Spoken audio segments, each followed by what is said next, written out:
We're going to turn now to the alarming discovery providing some answers to the questions surrounding the suicide of NFL great and father of four, Junior Seau. Today, a team of doctors confirmed that he suffered from degenerative brain disease, which could be linked to the years he spent taking blows and giving them on the football field. Tonight, Seau's family is speaking out for the first time about this discovery in an ABC News and ESPN exclusive.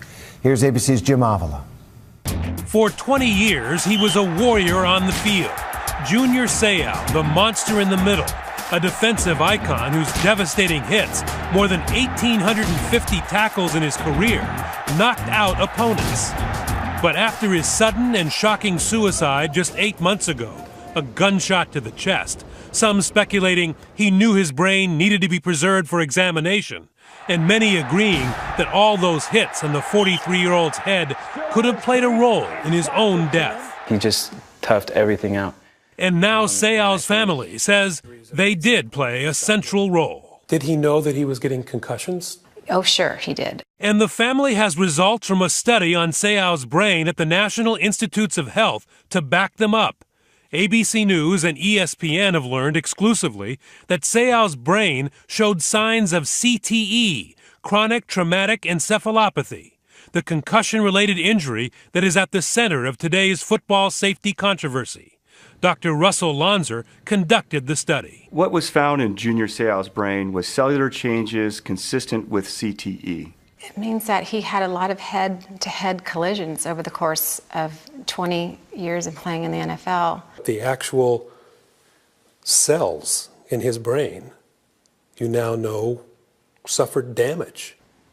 Exactly, yeah. Gina Seau, Junior's former wife to whom he remained close, and his 4 children, decided to donate his brain to the NIH to try to understand why the man they loved and knew as an outgoing leader on and off the field changed so drastically in his final few years and ultimately ended it all, detached and alone. And a lot of things towards the end of his life, patterns that we saw and things that worried us. His decision-making and his ambition decreased.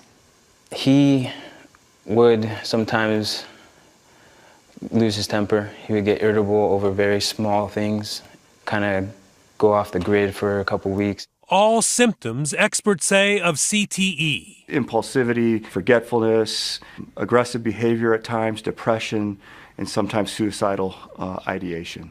A once deeply devoted and highly respected family man, Seau's behavior became confusing for his children.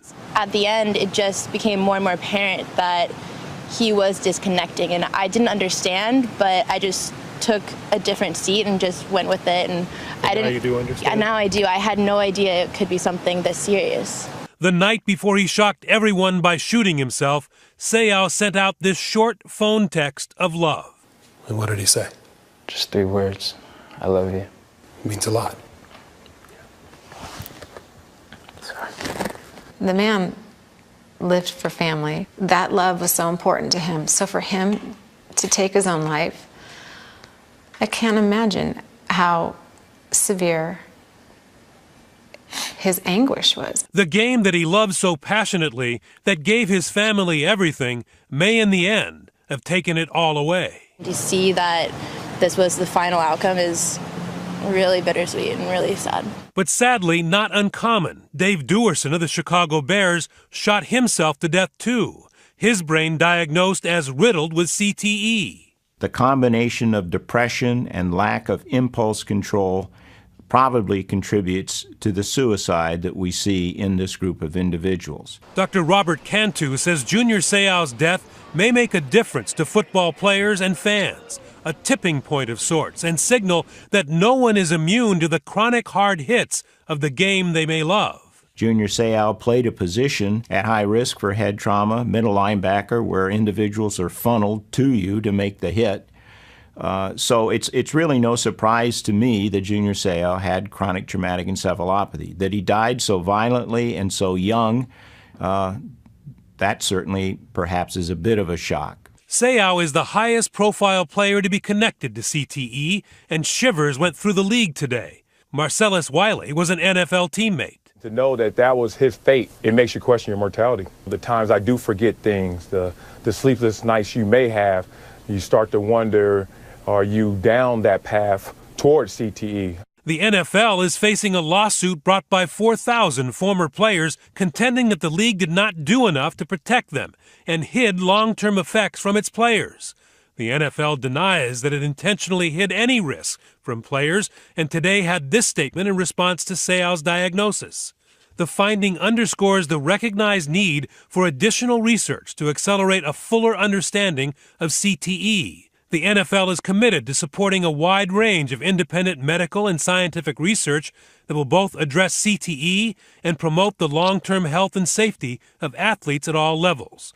We have work to do, and we're doing it. CTE can only be detected after death by examining the brain under a microscope.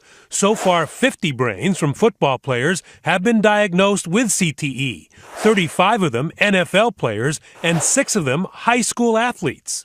The Seau say they just want today's players to make an informed decision, to know the risk for even the toughest in the league. What should the NFL be doing? I think the NFL has to take a bigger role in making sure that people are aware of what the side effects could be. If you're going to play the sport and you love the game, be aware and be careful and know the signs and symptoms. Be extremely aware of what could potentially happen to your life. So there's a big risk. There's a huge risk.